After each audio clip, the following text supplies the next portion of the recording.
Hello, Uytae speaking. Of course, yes. My last name is Lee. My birth date is... Sorry, guys, I need to stop. I'm being contact traced. Yeah, sorry. Just got to take a break so I can tell a health officer where I've been for the last 48 hours. Where do you think do you know where you got it? It's a toss-up. It was either myself or my sister that got it first, and we gave it to each other. But neither of you are aware of how you got it. Like you both. I think, my sister, she does have to take transit for work, and I'm not gonna, come here throwing transit under the bus, but there's, Because I think that you have a variant spreading in Vancouver right now that's like twice as infectious, right? Got the P1, also known as the Brazil variant. Bit more tropical, little twist to it. How's the fever? Just extra fever, extra heat. Do you have what are the symptoms like at this point? Like, I think other than just being like a cranky old man, I've got like a pretty bad headache, and the weirdest thing is like you can't really like make yourself warm. Like you just have chills all over, so you'll be under blankets and you'll still be like shivering because you're like you have a headache right now, and you've got the chills. And you're doing this podcast. We're making this work. Fucking hell. All right, you're a champion. This is a professional entertainer, folks, Everyone wants to see what, a COVID patient looks like, right? So here I am. Of the two of us, you're the professional. Like, you're the most... Am I? I mean, you have at least clocked a number of years where you stand in front of a camera and you say things and people, like, go... That looks good, and they make it rain. If we're gonna have a dick measuring contest right now, I'm here for it. I also don't know. I could do like a ladies and gentlemen, this is Paige talking about stuff with Uytae. Yeah, he's not a guy who just paints robots and loosely creates a theme around that to talk with his friends. No. People are gonna be like, who is this guy? Yeah, if I was gonna introduce you to people, or at least how I came across you, I was like, how's this dude getting paid to do the job that I want to do? There's this guy in Vancouver, and he goes around and is like, hey, what's the deal with that? Should we ban straws? And that's his job. Like, it's possible to do that for a job? Let's go. Let's fucking do it, If you're like the OG of like YouTube video content, look at the jargon. We're a content creator, Paige. True artist. Yeah. We create engaging content for audiences, and really at the heart of it, we are storytellers. Do you prefer info or tainment? But all kidding aside, Paige, that honestly, hearing you say that, it means a lot because I discovered your videos kind of like, I think you'd done like 6 or so or 7 or so, something like that. And remember thinking like, where did this guy come from? Like, I kind of had that similar thought. I was like, I came from your loins. I came from you, Uytae. Isn't that wonderful? You started something. I have many questions. How did that work? These are the real loins, Out, and then out I came, conceived from... Beautifully described. It's kind of cool. It's also very Canadian. Something I like about Canada is like, you don't have like 20 degrees of separation from a person. You actually, it is like, just a couple of people. The person that you're inspired by to do a thing is someone that you actually might be talking to a couple of months later. I'm your number one fan. Totally. It's a lonely world of video, producers, YouTube, urban planning video producers in Canada. So yeah, chances are, start something up and you'll run into one of us too, I suppose. Okay, professionals. Right. Before we get into things, I think that we should talk about the sickly elephant in the room.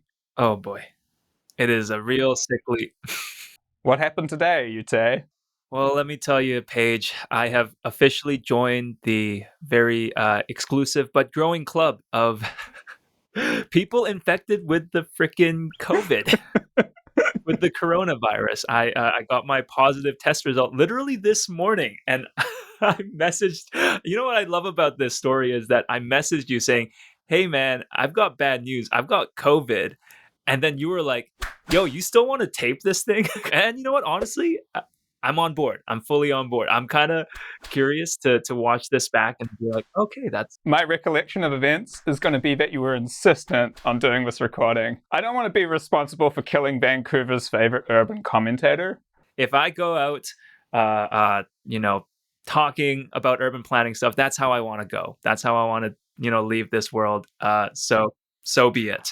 He died the way that he lived, making dick jokes and talking about roading infrastructure. Yep, that's, I think we should get into the episode, because I notice there's a blank wall behind you, and I have got a little piece of urbanist art for you, created for the topic that we're going to discuss today. Oh my goodness. Insert drum roll. Yeah. Oh, shit.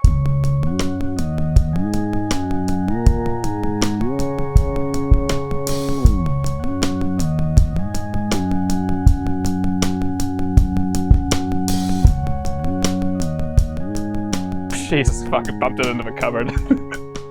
Yeah, she's big. She's a big guy. Yeah, look at that guy. She's beautiful.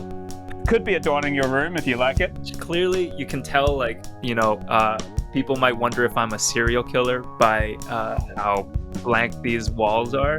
All this YouTube money that us creators make. You're a starving artist that can't even afford art.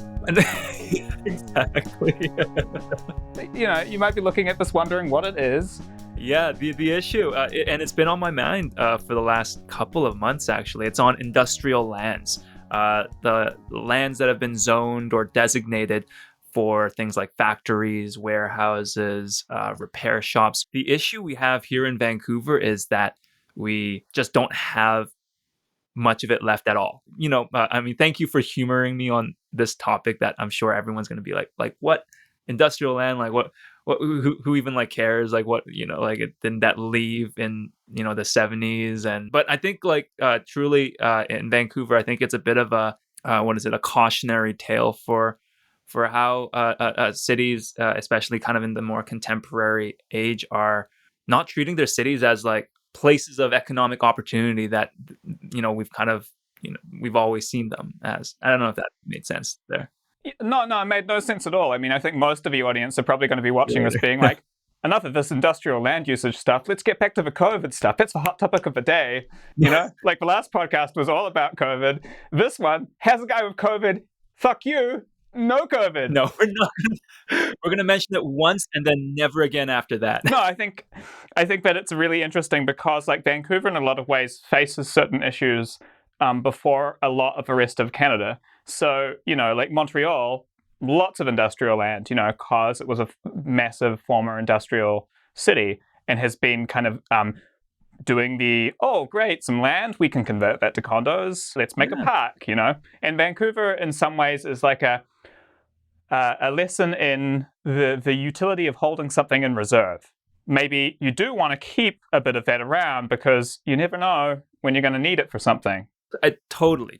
Vancouver definitely got a bit of a head start when it comes to developing industrial land, and key case study being False Creek. I don't know how familiar you are with sort of the downtown area, but False Creek is this inlet right in central Vancouver. It used to be sawmills, rail yards, a whole combination of industry, and that's kind of pretty normal of cities at the time, right? Along the waterfront, you'd have industrial uses kind of set up, and like many cities by the 70s, it was kind of a derelict, sort of underused.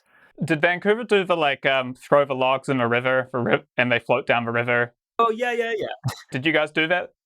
That's the classic. Yeah, do you remember the song and he goes whirling down and down white water. That's where the log burns. This is probably the BC equivalent of the Newfies and their sea shanties and stuff, where it's a deep cultural song that everyone else is gonna be like, what the heck is he talking about? So he goes whirling down and down white water.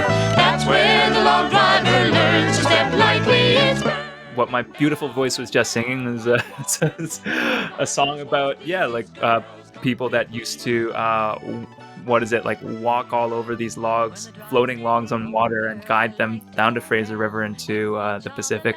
It's funny that even to this day, forestry is famously a very dangerous job, but back then they managed to somehow really add another level in getting you to stand on top of a big log rolling down a river. It wasn't challenging enough for sure. And then write a song about it. Well, the song is cut short at 2 minutes, I think, because he got crushed by one of the logs, right? If it was like a 6-minute ballad, like odds were the log rider wouldn't be able to finish the song. But It's like he needs to keep his blood oxygen levels up high enough because his job is going to kill him. We are so on topic here. We're following the structure. So yeah, we're 1970s, False Creek, Vancouver.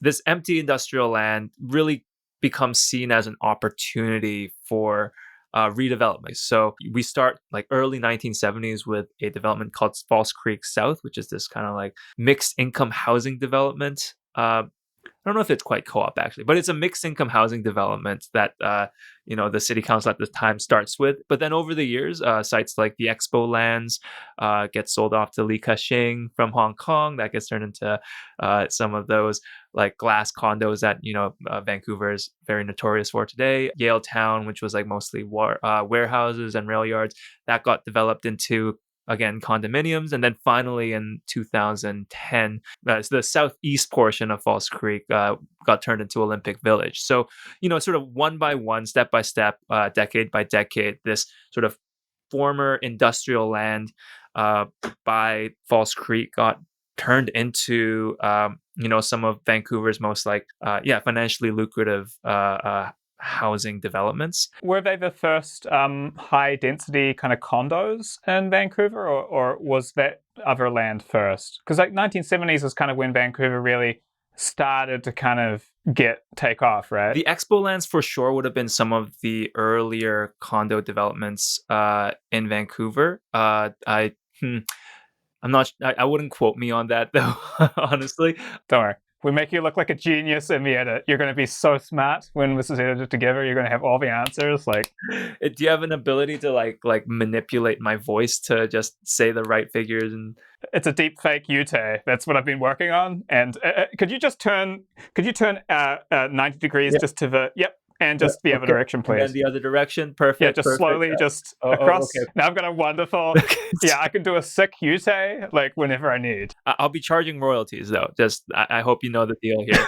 but sorry, all that to say is, we really created this, let's say, pattern of turning these post-industrial sites into mixed-use, commercial, residential type neighborhoods, which you can imagine were really politically popular, very exciting developments in town, right? It's like a gold vein that they struck going right around the waterfront, where they were like, no one's going to complain because it was just a warehouse before. No one's being displaced. Totally. And the property value of this is going to be like great for tax revenue.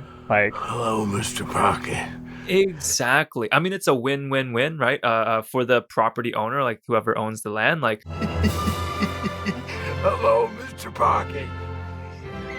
It's super cheap and it's so profitable to develop like an empty piece of industrial land into hundreds and hundreds of condo units for sure. For the city, the potential property tax revenue is enormous. Combine that with, you can brand it as like new urbanism and all of this kind of like sexy, new town planning type of stuff, and like it's politically much more convenient, because God forbid you develop any sort of housing like this in single family residential neighborhoods in Vancouver. That certainly wasn't going to happen. So, and back in the 70s, wasn't there kind of an issue with kind of initiative from the government that was actually destroying some low-income neighborhoods? Oh yeah. No, the viaducts, the highway project that you're talking about, like that was one that was super controversial, and I think the city really learned its lesson from that, knowing that developing big projects in existing neighborhoods would be very, very politically contentious, and I think naturally it looked at all of this sort of old industrial land. And saw that's where we're going to put in the new housing. That's where we're going to put all our big developments, which honestly, like, you could really argue like that made sense, right? Like the Falls Creek right now, it's a very iconic part of Vancouver. But the problem is really when you do that over and over and over again over several decades, in a place like Metro Vancouver that is constrained by mountains and the Pacific Ocean and America to the south. You just run out of industrial land. There's like we just don't have any more of these sort of post-industrial lands available, and that's biting us in the ass because there's actually a lot more demand for industrial land than before. Because we're now entering this like globalized trade era where in the past, like maybe we are consuming less wood out of Vancouver's ports, but we are absolutely like trading more product with like Asia, for example, and Canada's got one big West Coast, port, right? That you're hitting the nail on the head, right?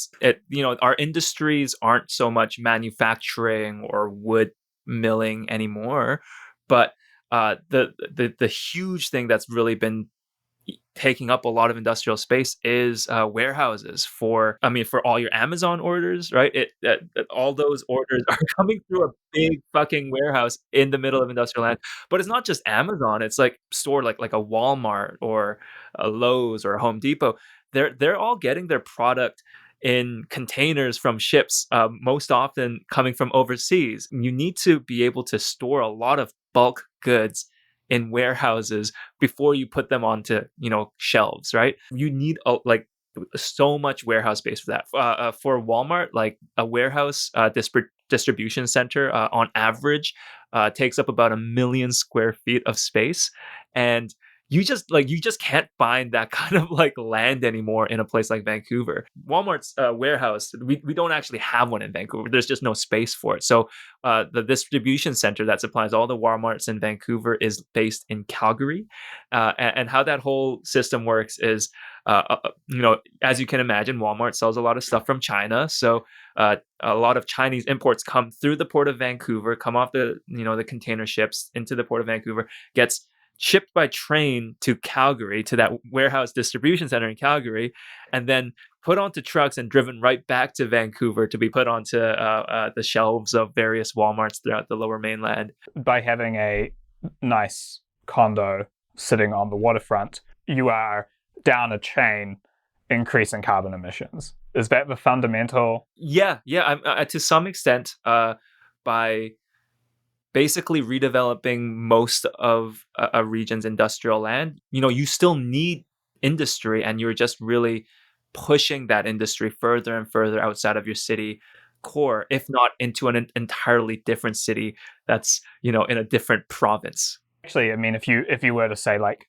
bump up carbon taxes on fuel so that trucks driving from Calgary to Vancouver that was a very expensive thing to do, maybe they would find a way to buy some land in Vancouver and build that warehouse.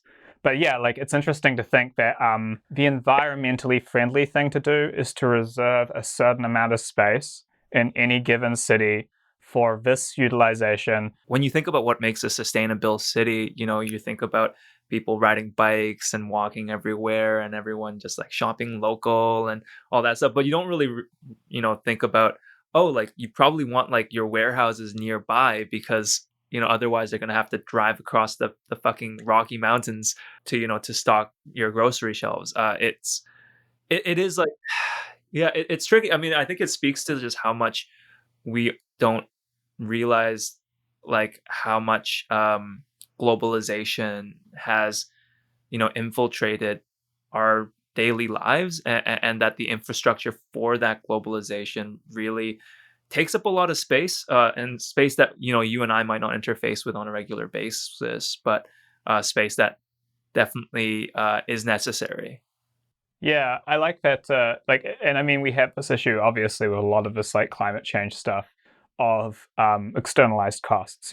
So with the these industries are very efficient. Like Amazon has figured it out. Like I trust that they actually have figured out that it's cheaper for them to, ship to and then sort and then truck back from Calgary.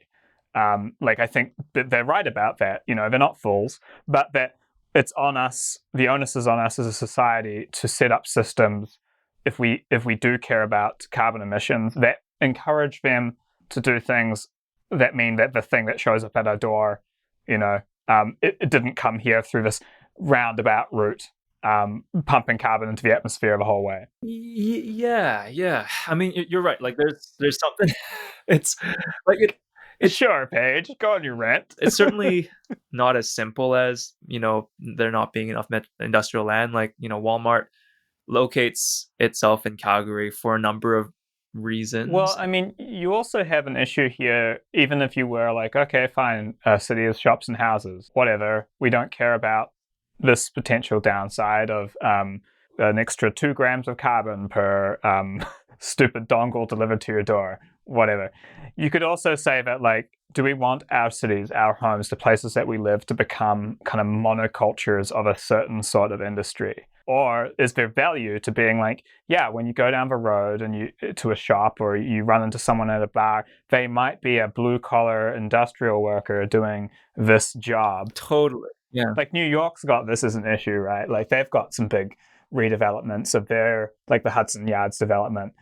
And as much as I enjoy like dropping in on New York, there's a certain sadness to the city losing its history or losing its working classness that it once had. That's a huge part of this for me too. Is industrial land jobs tend to be blue collar work, and as like industrial work gets replaced by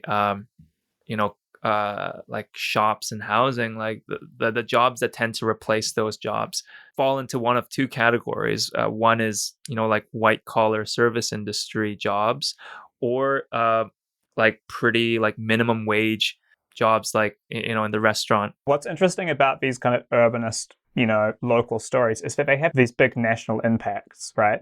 So Vancouver becomes a city that has just an unusual mix of a workforce. It makes Vancouver less relatable, and it makes Canada a more difficult country to manage, because you have this, like, potentially the whole province of BC doesn't have like a huge swath of like workers who would be doing this job. How do you kind of reconcile Alberta and BC and the neighboring provinces? And you also have this thing of like Canada as a country needing BC to have enough space for port, because Alberta, Saskatchewan, Manitoba are relying on BC being able to do this job well for their economies to work, right? So you're just at a local level being like, oh, well, we need to make sure we can put a crane in to put stuff on a shipping container. But behind that, you've got the entire western half of Canada being like, yes, please. Yeah. Vancouver, what are you doing? Do not build another condo over a freaking waterfront property. Shania Twain doesn't need another condo. She's already got 3. We need to ship this wheat. Man, I mean, it's kind of almost overwhelmingly complex in the number of stakeholders involved in industrial lands, especially in the Metro Vancouver context. You're absolutely right. Like, a lot of Canadian trade is wrapped up in the fate of that port. And you have to remember that, like, if Vancouver ends up reaching its capacity as a port and can't expand anymore because it doesn't have enough industrial land, it's not like, global trade is going to be like, oh, well, I guess we're just going to have to, like, just keep our trade to Vancouver. Like, they're going to go to other ports. And that's kind of just how that whole system works, right? Like, if Vancouver can't keep up, they're going to go to the next one, which is probably like Seattle, Tacoma, or like Los Angeles, or Prince Rupert. So there are many ways that it really, for me, it, like, the loss of industrial land should resonate with just the local person as well. What you were saying around blue collar work being lost in our city core, and that really leading to some kind of like segregation between workforces in the region. There's a mess of reasons why like this becomes an issue, but it's all coming down to this one problem that, like, as a society, we've collectively built up the expectation that industrial lands are the lands where we redevelop. We don't look at our agricultural land reserve. We don't look at single family housing neighborhoods, former industrial sites. That's where housing goes. And what that means is there's a ton of speculation on industrial properties, especially around transit corridors. Key example of something like that is there was a milk processing facility in Burnaby, I believe owned by the Saputo Dairy Corporation or something like that. Oh yeah, they're Montrealers, I think. Oh, is that right? Okay, okay. Well, Yeah. yeah, they seem to be everywhere. I briefly looked them up, and oh yeah, like we're a family-based, milk dairy company in Canada. But don't ever take sides with anyone against the family again. Oh, but also we have all the milk in frickin' Sweden, or I don't know, some country like that. We have all the milk in Sweden, and you're not getting it unless you give us what you want. I almost definitely made that up, but they have a pretty global presence, let's just say. But anyways, all that to say is because there's so much speculation on industrial lands in Vancouver, that milk processing facility quadrupled in assessed value. At those prices, that factory is not going to stay a factory for long, right? There's just so much pressure to redevelop these lands, even when they're being used, even when they're not derelict or empty. There's an issue there as well in that industrial land doesn't vote, but the people that live in single family homes do. Totally. You would normally have as a check and balance on the redevelopment. They're not even there to kind of be like, well, yeah. I found a sandwich in one of your parks, and I want to know why it didn't have mayonnaise. What's so funny? Oh. That really means that you just kind of got a fucking steam train. How are you going to stop it, Of course, the people that live next to the slaughterhouse in Vancouver's east side, for example, they would love to see that slaughterhouse be redeveloped into housing and shops and cafes, because they're yes, it smells awful, and East Vancouver is mostly vegan, so they hate that this mass murder is happening, right next door. They're getting very fatigued, picketing the road, Just because we get rid of that slaughterhouse doesn't mean people stop eating chicken in the city. It's just it comes from further and further away. But Vancouver is challenging because it's not you've built enough residential yet. What would you do if you were if you were the SimCity God Mayor? We just click the bulldozer tool and wipe out blocks. Let's throw in the tornadoes and the fire.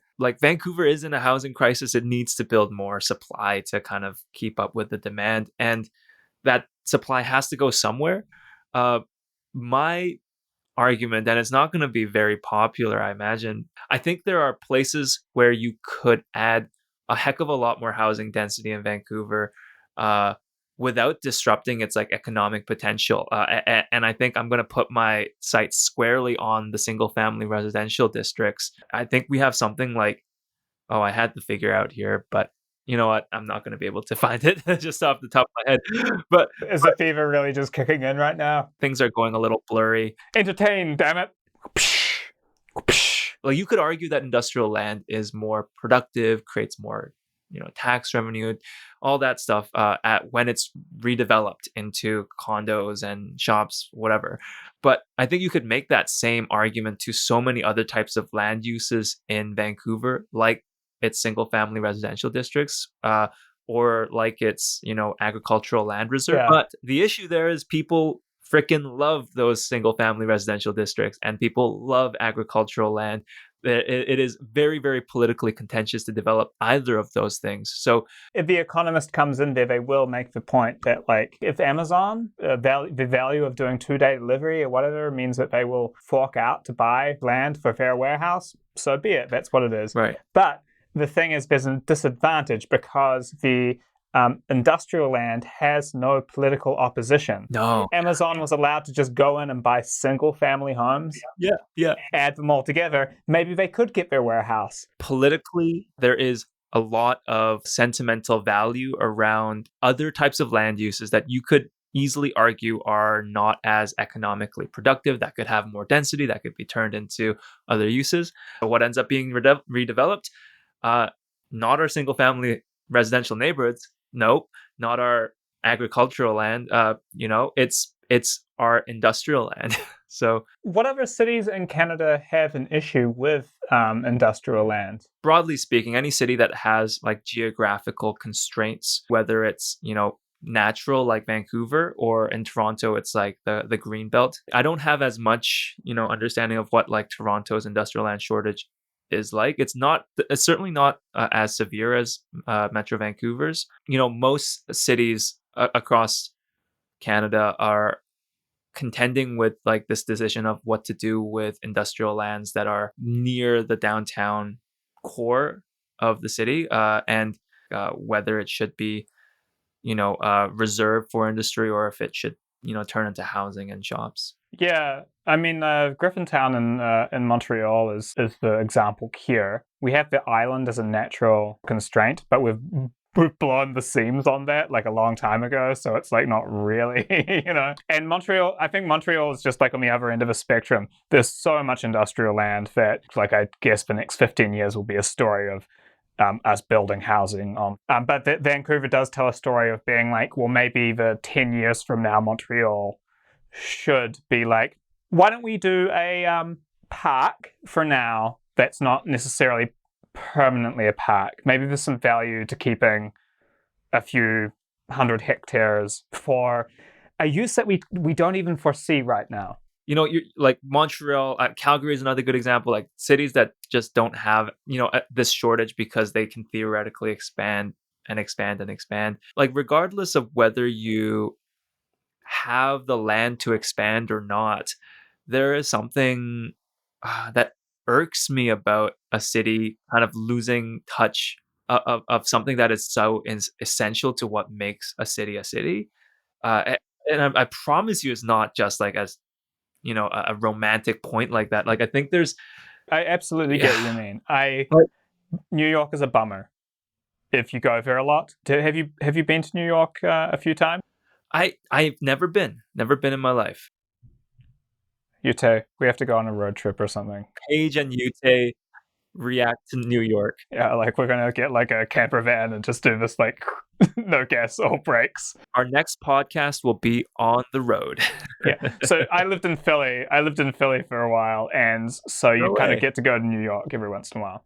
And the first time you go to New York, you're like, oh, cool. It's just crazy. It is a giant museum. So you go like, oh, the Statue of Liberty, oh, this building, and like, oh, I'm in Central Park. I can't believe it. But after you start to kind of like, as you go back, each time you get this kind of diminishing returns thing, where you get more and more like, oh, there's nowhere in the city that like I can just get like a reasonable priced whatever, or I can just like sit down and be by myself. All space is so valuable that like you're squeezed out of every public space, you're squeezed out of every private space, every place you live is like a tiny little shoebox.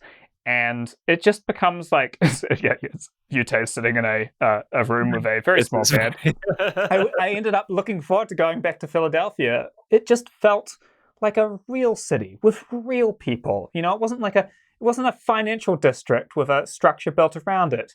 And it's just nice, I think there's something to be said about that, like real people in the city. Like it's like the shit you eat was grown by a guy that lives like like an hour out there, and then like processed by a guy that like works at the warehouse over there, and then like there's something kind of missing in cities that are just purely built around a service economy. You don't want to have all your cities just get all of this like all of what makes them special squeezed out of them and replaced by just like bankers. Either like you're getting paid a 6-figure salary, or you're making minimum wage working at a restaurant, with all of the industries that support it sort of long long since moved outside. Sorry, this is the COVID brain talking, I think. I mean, to me, that's sad. That's really sad. And I've been trying to like, I mean, this is like the video I'm working on right now. Like, that's kind of where I'm trying to like, formulate my like conclusion. I totally get you. Like, I didn't move to a city to like live in some sterile environment, Like, I live in the gay village in Montreal, and the dude above me is this like very, very like blue collar, Quebecois as fuck retired builder, and he really likes listening to gay anthems by Cher and Hathaway. Okay. He blasts them through the ceiling because he doesn't know that they're gay anthems. He just likes the songs. And you just hear him all the time because he's hung around in this neighborhood, and he's made friends with the locals. Dude below me is like an ex-circus roadie, who like has his buddies round. My house constantly smells like weed. Now, I'm like the fucking like white collar dude in the mix. Right. But I like it. I don't live here because I want like sterility. I like that stuff.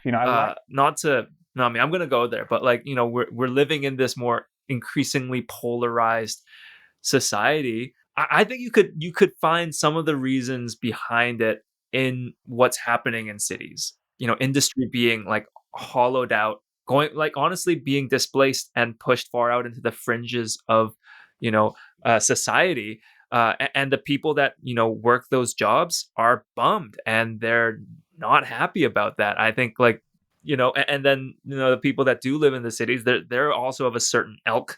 Like the other night I go downstairs and I'm talking to my neighbor downstairs and he's like anti-vaxxer. Oh, yeah. So I'm like, I'm talking to them and I'm like, yeah, no, man, I think it's a good idea. The housing is so expensive that he can't live there. I'm not having a conversation with him. I've just got another banker downstairs. And so we're just going to be two dudes agreeing with each other right up the fucking cliff. Right. Yeah. We've really, like, if you want to talk about staring off the fucking Have cliff. I gone off the rails here? I'm sorry. So far off the rails. By the way, guys, we're talking about industrial land usage. That's how we got here. Closing thoughts. Why is this important? Why should people care about industrial land usage? To me, the story of industrial lands is really about how a lot of cities have lost touch with what businesses, what industries, what infrastructure really helps them exist.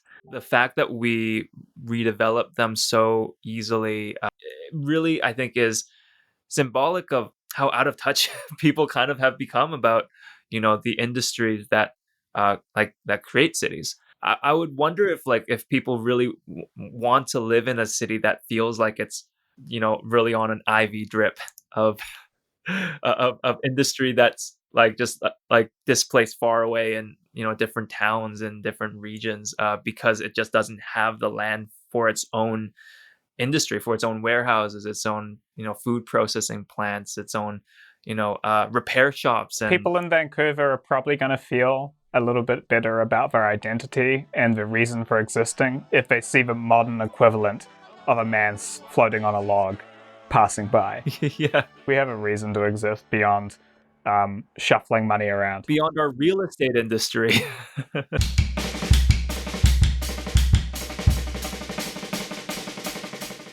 When you were like going through university, I don't know what you studied. What else? Urban planning. You did? Okay, urban planning. Sorry, I just very rudely cut you off, but I'm all into being. I'm very rude. I've cut you off so many times during this. When I'm editing anything that I'm in, I'm like, shut up, Paige. You're interfering. You're ruining the flow. I'm like shocked. I'm disappointed at the lack of dick jokes. I was promised a lot more vulgarity and crudeness. Yeah, but you keep saying frick, and that's really just like lowering my level of offensiveness, If I was talking to Reese by now, I would have said cunt like 5 times. But I can't say cunt when I'm talking to a fricker. I'm bringing like limp dick energy to this. So you swear at me and you say stupid things. I'll like elevate my dick jokes, like they'll Pandora's dick box. So, kidding. Massive fucking distraction.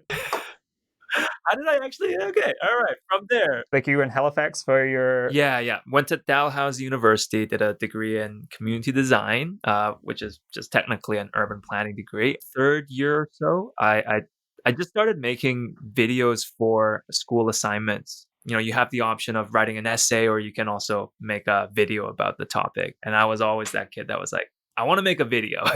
That's a no. Why do you want to make a video? Video making itself did not come naturally, but just the desire to do it. I think I was always intrigued by making stuff more than like thinking and writing.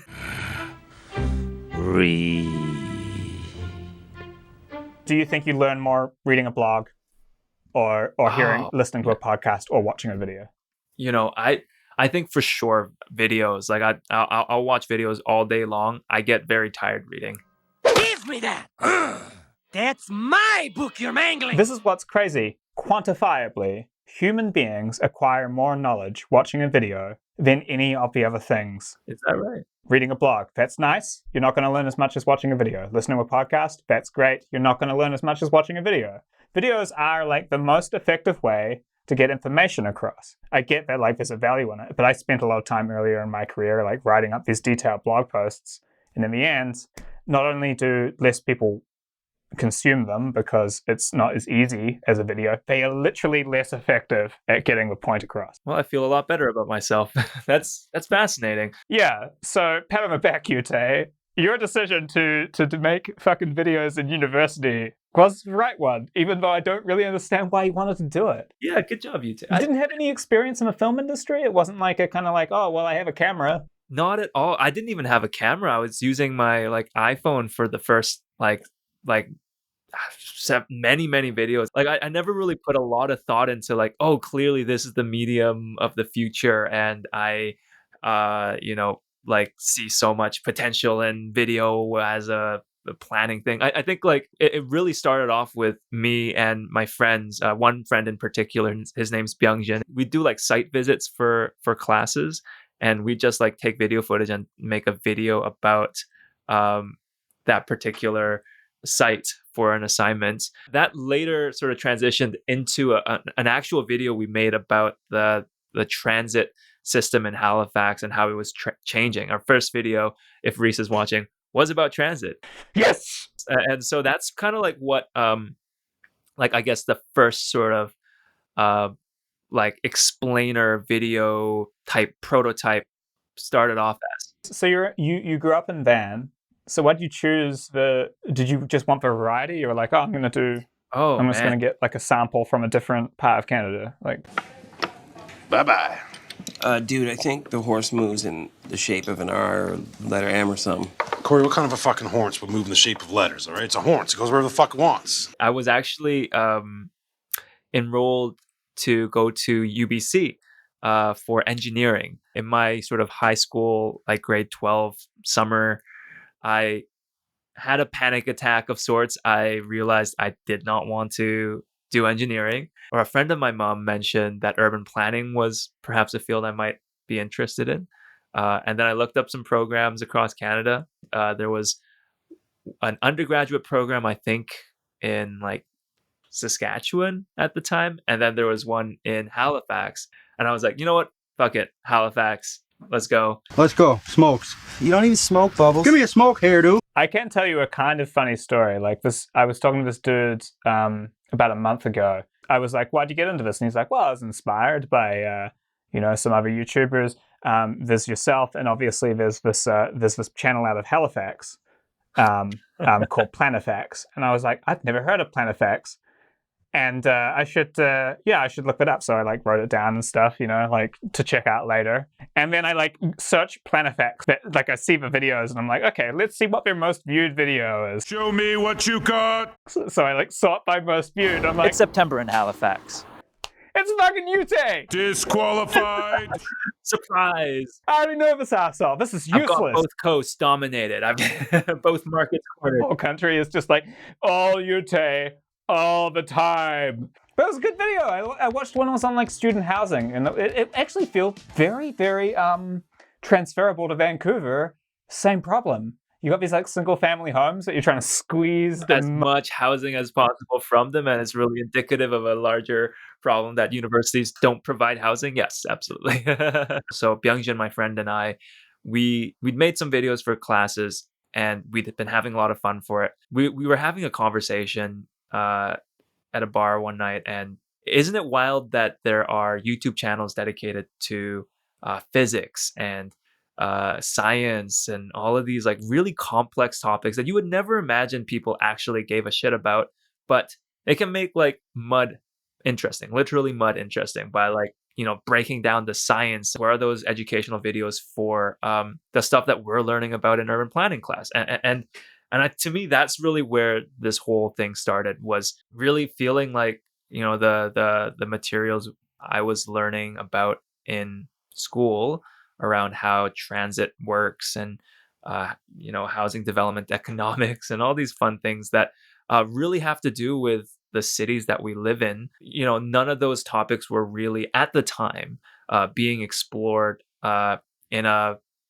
fun, educational, entertaining way online. What were the kind of Americans doing at that stage? Like, were there any other channels that you were like, oh, there's a guy doing City Beautiful would be like one? I'll be honest with you, I don't think City Beautiful was even a channel at the time. So like the first video we put out under PLANifax was in 2015. Wow, you're really early. You're really early into this stuff. System for the city.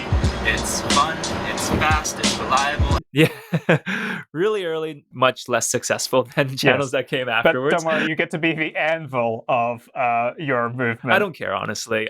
It was a lot of fun doing it, and for like the next 3 or 4 years, we started making these videos really out of passion, and then I think by video number 3, we teamed up with the local newspaper to put these videos together. And they paid us like shit money. It was like $50 a video. It was brutal. We only get one taxi ride during the production of this video. We get to have like 2 meals for ourselves, one, to celebrate the end of it. As the video goes on, you get skinnier and skinnier. Yeah, truly, it's a starvation time-lapse video is really what you're getting with PLANifax. Whenever you're in university, you're already eating with craft dinner, But I mean, at the time, it was exciting because somebody was willing to pay us money for videos, and it was a newspaper that was quite established, so that was kind of exciting. When you shipped the videos, were you like, oh, there's actually a lot of people watching this? Like, did you get feedback that was kind of it was encouraging? Like, I think that's really what energized us definitely more than the money. It was really people watching the videos and saying like, hey, this matters. This is really something that I'm personally affected by, but also that, it's entertaining and it's something that I love learning about this stuff. Your mom's like, I wanted you to be an engineer, and here you are making YouTube videos. And then you're like, don't worry, Mom, I get paid $2 a month. And she's like, okay, we can reach an agreement. We are very proud of you, son. You could have been a doctor. I'm walking around student accommodation showing how many chest freezers they have.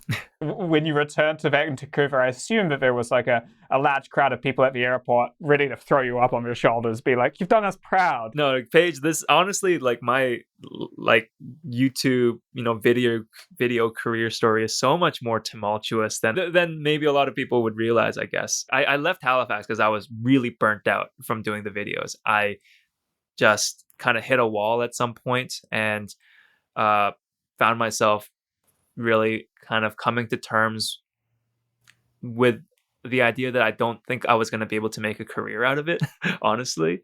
At least that's how I felt at the time. This was 2017 or 2016, 2017. And I kind of made the decision to go back home, pack it in, move back in with the parents and sort of, reassess what I should do next. And so, what happened with PLANifax, we were all kind of convinced that we were just going to shut it down and, let it die, essentially. That was the PLANifax? I mean, funny enough, they actually, literally the year after I left, they found all this funding from the provincial government, enough to pay for 3 people to produce videos for them. And I'm like, kind of wish that I knew that was an option. And just now I'm stuck here in Vancouver, a city I hate. Love to hate to love. No, Vancouver's great. I'd be glad to be here, I think, there were a lot of bumps on the road to me sort of figuring this out as a career. And I still feel like I'm, really figuring out how this works for me and how I make money. Did you have a thing where you came back to Vancouver and you're kind of burnt out? Obviously, you didn't want to do it for a while. What caused you to be like, it was the seawall video, right? Was that the first one? Well, actually, it was my SkyTrain to UBC. It was another transit video, actually. Which is what's going on, right? That's in the news right now. So they've got it. The extension is going to basically halfway to a stop called Arbutus Street, and people are all they're all pissed off about the SkyTrain not going all the way. And there's a whole story about why stopping it halfway to UBC actually makes sense. But all that to say is like, of course, something must have happened where I like was burnt out and giving up on video to like me actually wanting to do video again. And it was really sort of in the first like 6 months of me coming back to Vancouver, moving into my parents' basement. I kind of like quickly realized like I wasn't gung ho about applying for planning work. I just found myself making the videos again. I just found myself reading up on urban planning topics, writing lots, and kind of scheming, a PLANifax part two, kind of, but for Vancouver. I think I was originally going to call it PLANcouver. Continuing on the shitty You heard it here first, folks. Vancouver. Yeah. Would you like it or not? And I wish I could say that like I gave up on that name by myself, but I didn't end up going with it because there's another Facebook page here called PLANcouver. So the name is so good that someone's going to use it. I think it's kind of good that you got to have this kind of like break with the previous product. You're moving to a new town and going to a new school. Yeah. Have a fresh reinvention opportunity. I think that's ultimately what I needed was, a chance to make this truly something of my own. PLANifax was like a group venture. It was me with friends that like eventually incorporated into a nonprofit with a board of directors and a lot of, about here. It was just purely me making a YouTube channel for myself. And I think that's kind of what got me back into really enjoying the process again and feeling like it was something that I could do. So I published my first video on the SkyTrain to UBC. I published one more video on why the viaducts in Vancouver are being torn down. And it was after that video that I got contacted by the CBC to explore a partnership with them, I think was the wording of the email. A guy named Rignum, who was kind of managing a program that had just launched called the Creator Network, which is CBC's way of, trying to sort of quote unquote collaborate with YouTubers in Canada. And that led to like my first gig with the CBC. It was 2 videos, one on seawalls and one on underground streams.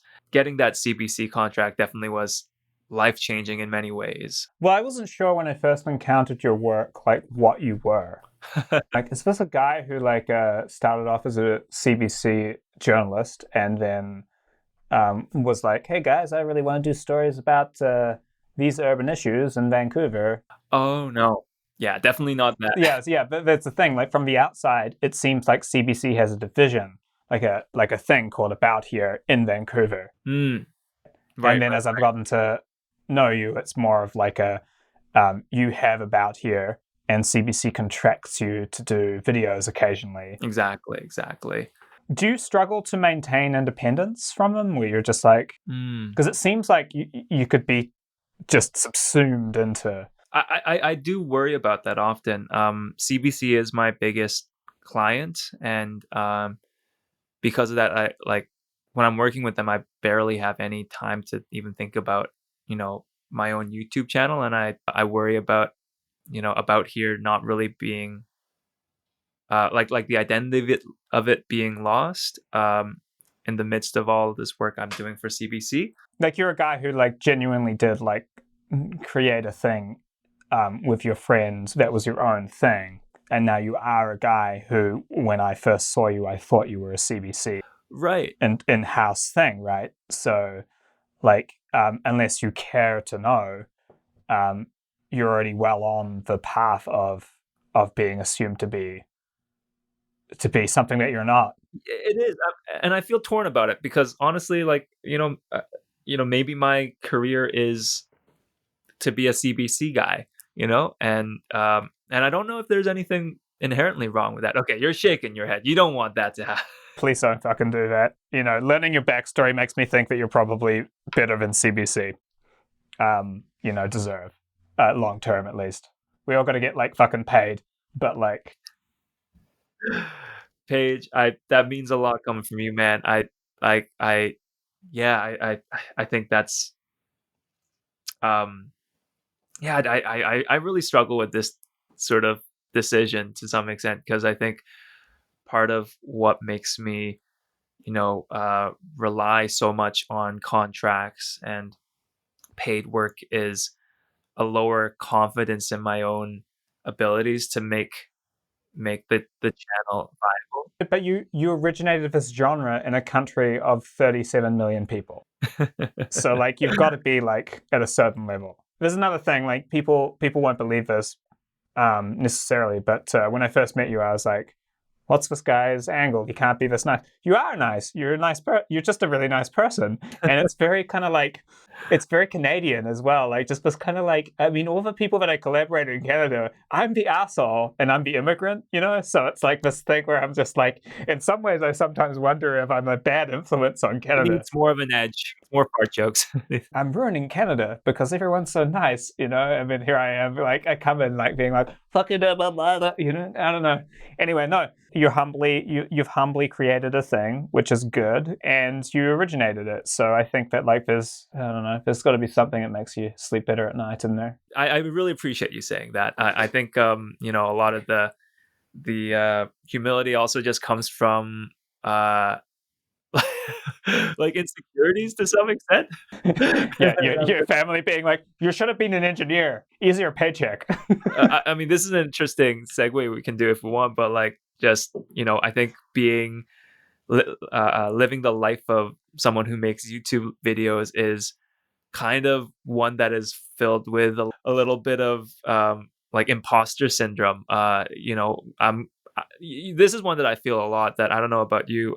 Like, I mean, having gone through like an urban planning education and, having friends, mentors, colleagues that I know work in the field of urban planning, like sometimes I just feel so incredibly unqualified to be talking about the things I'm talking about. And so like I'm writing a script and I'm like, who am I to say like this is like what, this whole thing is about, right? When like, trying to say something smart while fully acknowledging that I'm not the smartest person in the room to say something like that. I know a lot of people who are very, very smart, but they like chase their tail around and never get anywhere. There's a certain amount of intelligence that can kind of be crippling. But yeah, for sure. Like there's a point that you get to where you're just like, this is crazy, I'm having a conversation with this very important person and they're listening to me and taking what I'm saying seriously. And I am just a fucking guy who put like 2 shelves in his room and stands in front of a 4K camera. Right. I'm just a person. Like I'm not. I mean, that's what I feel like. That's what we tell ourselves. Paige, you're a charismatic person. You're someone that's like very likable, of a personality on camera, as curmudgeon-y and maybe like angry as you can be, and you're someone that is able to make a compelling argument. And I try to remember that that's ultimately where our talents lie, is in being communicators and personalities, right? We have to be able to talk clearly and we have to be likable. Yeah, like I asked Reese the other day, like I was like, so I bought, my girlfriend bought me a copy of, actually I should fucking like get this because it's a prop within reach and it helps to, how long will the microphone, yeah, I can almost reach it. Yeah. We need a behind-the-scenes shot. Denis Cordier wrote this book. He's the previous mayor of Montreal. I like Denis Cordier. He was a good mayor, and for Montreal, a good mayor is a mayor who is not corrupt, which is a pretty low bar for most of Canada, but few and far between, from what I understand. If Denis Cordier is your mayor, life is okay. And he wrote a book.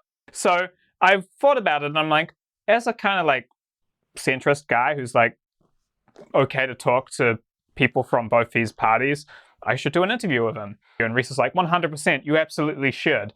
And I was just like immediately like, nah, man, like it's going to be like Frost Nixon. I don't know if you've seen the movie. No. Frost Nixon. But basically it's like this Australian talk show host who scored this contract to do an interview with Richard Nixon after he left the White House. He was toying with you yesterday. All that shit about Ben-Hur and struggling to raise the money. Those are mind games. Don't engage. Never forget, you are in there with a major operator. Got it. if I do an interview with Denny Carder and I'm like, well, Denny, I mean, I have an issue with this thing, he will crush me. You really just can't argue anything. He's gonna spin shit like he's gonna outclass me. People are watching my channel being like, well, Paige seems like he's got a good head on his shoulders. He can explain this issue. If I talk to Denny Carder, which like feels like a good challenge, I probably should do it. It's not imposter syndrome. I think he actually will defeat me, because why wouldn't he? He's got 35 years experience talking to journalists who are brilliant, who have broken like stories that have changed the country. And here I am laying like, hey Denny, on page 109. I relate to every emotion that you're feeling, and yet at the same time, like, I would love to see that interview. I think do you think if I just talk about my penis enough, Denny Carder is going to be like, this is so off-putting. A journalist has never done this. That's his weakness, is like dick jokes, and then you'll just really open him up from there. And his whole persona melts, and he's just like, I thought this was going to be a normal interview, but I'm here for the dick jokes. Yeah. Like, you didn't go to journalism school. I didn't go to journalism school. I haven't done beat reporting. I'm familiar with news organizations, like, we both are. But like those guys and their skill set, for example, are like a different thing. And so it's true. Like, and so many people that come to YouTube, they tend not to start from those backgrounds. And I think that's part of the beauty of what makes, YouTube, videos so interesting and full of personality. But at the same time, I think it's also cripples me sometimes with a little bit of insecurity and anxiety about, am I actually doing this right? And, who am I to like, yeah, that was the most stealthiest beer opening I've ever heard. Yeah, well, of course, we'll edit it out on my side. So you're just talking about imposter syndrome, and I just happen to have a new beer. Yeah. All right, so I'm going to put Denny Carder away for a hot sec. I love it. Do you have any videos that you put a ton of time into that you were ultimately kind of like, this deserves more views, it just didn't work? A video I put like so much time and energy into, it was called like Local Government 101, and I was like on this quest to just explain how the local government works to the lay person, and just explain every facet of Vancouver's like elections and its responsibilities. And I think like for the longest time it was sitting around like 2,000 views, and that was like kind of climbed up to like 20,000 or something like that. But it's sort of like truly one that where I was like, oh, this is so informative, and I'm like really breaking down something that I think is very important and it's very complex, but everyone should know about. It kind of ended up being a dud. Oh, another good one. This is kind of funny because it's not even like all that important. I did a video on Vancouver's food truck. Oh, I remember that one. I saw that one for sure. Like the kind of the gist of the story is like how a complex legacy of regulations and politics really keeps Vancouver's food truck scene limited in size. Like it should be more than like Jappadog. Yeah. We've got Jappadogs, hot dogs. It's amazing how like Jappadog is so iconic of like the Vancouver thing, where you're like, I went to Vancouver, got a Jappadog, and you're like, the one fucking food truck you can find already blows people's minds. Imagine if there were 20 of them. The hilarious thing is like, no Vancouverite actually eats a Jappadog. It's completely a tourist thing. Just me. Just people visiting. I mean, hey, they're good. They're good hot dogs, but like nobody's like in Vancouver's. Nobody's like, oh, you know what I want for lunch? Like a hot dog. Like walk out of the office being like, hey, anyone want a Jappadog? And like 5 hands shoot up. That's interesting. I didn't know that. My hot take is Jappadog is almost purely like a Vancouver tourism marketing. I'm so embarrassed. I didn't mean to ruin Jappadog. But I guess it would be the same if you like shop in Montreal and you're standing in line for Schwartz's. Anyways, sorry. All that to say is like I spent so many months, days, hours, like trying to like pick apart Vancouver's food truck regulations and the history of them and how they work. And it ended up being like an 11-minute video. It was very, very long. My producers took one look at it. They were like, you need to cut this in half. Ultimately did that.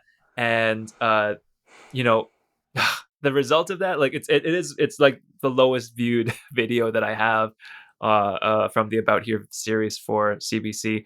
Like that, I spent probably like 3 times as much time as I normally do for a video on that video. And like, I mean, at the end of the day, videos are a business, and every second you spend, thinking about something, writing something, editing something, it adds up. And if it was as simple of an equation as effort in equals like views out, I think we'd all sleep a little easier at night and all have a little less anxiety.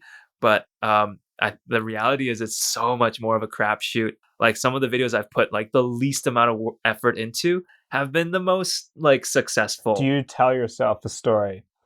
That's okay. That was where I built the skill set required so that I could whip out that video quickly. Yes, absolutely. Like, what I've learned is that you have to find validation not just from the views, but from the process. To make this kind of like a personal thing, like, you found me through a particular video, right?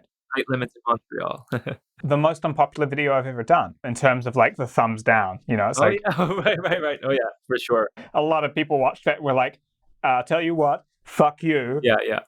So when I first released it, it was the first video that got traffic, but I had this experience of being like, oh no, people don't like me. But it had this effect of like a lot of the people that I know who I've ended up like networking with are like, oh, that was the first video I saw. That was the video that like showed up on my radar as you being a person I'm interested in seeing. I think having a video that is like controversial and is not loved by everyone, in fact hated by some people, but still is viewed, that's like kind of like a good spot to be in. It really shows you that you've hit a nerve for people, and you've made a video that really fucking kind of mattered. Everyone's gonna have this seawall. Funny enough, though, the seawall video wasn't actually as controversial as I thought. The most controversial video I've ever made was actually on streetcars, because you would not believe how many people are so those fucking transit guys are like the most intense people. I feel so sorry for Reese. Like his entire audience is like those. And then let me tell you, the lines are drawn on some of these debates. It's like buses or trains. You decide, and once you're on a team, like put on the war paint, boys, because like. Well, there's certain just fields where it's just like you have a lot of people who are very passionate because they've become like hobbyist interested in that field. It's very seldom you have like you walk down the street and you're like, in that house lives a man who is very, very interested in public park fountains or whatever. Transit, you walk down the street and you're like, in that house, and that house, and that house are people who have very strong opinions on buses, light rail. Reese told me once, he was like, I was having this argument with this guy on Twitter who had a very strong opinion on like, say, like a light rail system. It was like a rail versus trams or whatever, and he kind of messaged him being like, yo, like, I'm a real person, let's cool this down. Yeah, like, what's your deal? And the guy like replied like, can't talk now, I'm driving home from work. So the guy doesn't actually take those systems because they're a fan of rail travel or whatever. They're not playing the sports themselves, they're just really passionate about a certain team or something. Whereas if you do a video on like the seawall, guarantee you everyone who's weighing in on the seawall is a person who's walked along the seawall a lot and is like, it's actually a part of their life in some way. You have a sister calling you who's also suffering from the same world-changing disease. She might be dying. Who cares? Anyways, I hope that we can get you back on the podcast on a fairly regular basis. Paige, I'd be delighted to. Yeah, I feel bad because I think I thought that I would show up. It'd be kind of fun to show up with COVID freshly infected on my body, but it just turns out I'm like cranky and like not well spoken when I have a fever. So yeah, I'd love to be given a second chance. No, not at all. I mean, like, you're selling ticket on the like theater kind of like lettering. It's like, man with COVID talks about industrial zoning. Let's save this one for like the memory bank, and let's do another one where I'm a bit more coherent. Well, the next time it's supposed to be my topic, but that I'm presenting. I literally, one of the topics that I have is why are there so many ads for air fresheners? Now that you mention that, there are so many of them. Right? That and laundry. Where do they get all their money? I know. You like aliens observing like